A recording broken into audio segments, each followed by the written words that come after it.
इत्तेहादी हुकूमत के साथ नहीं चलना चाहते हुकूमती सियासी कमेटी ने वज़ीर आज़म को सूरत हाल बता दी। कहा मज़ीद लड़ाई अवाम और अदालत के जरिए ही लड़ी जा सकती है। वज़ीर आज़म की ज़ेर सदारत इजलास में नाराज़ अरकान से दोबारा राबता ना करने का फैसला किया गया।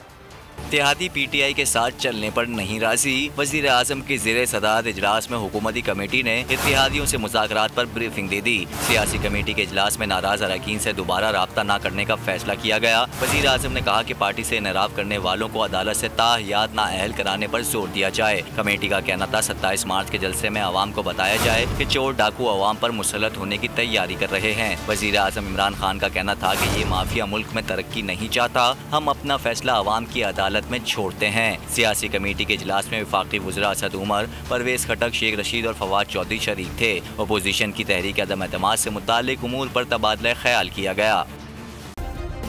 सब्सक्राइब करें और बेल दबाएं ताकि कोई खबर रह न जाए।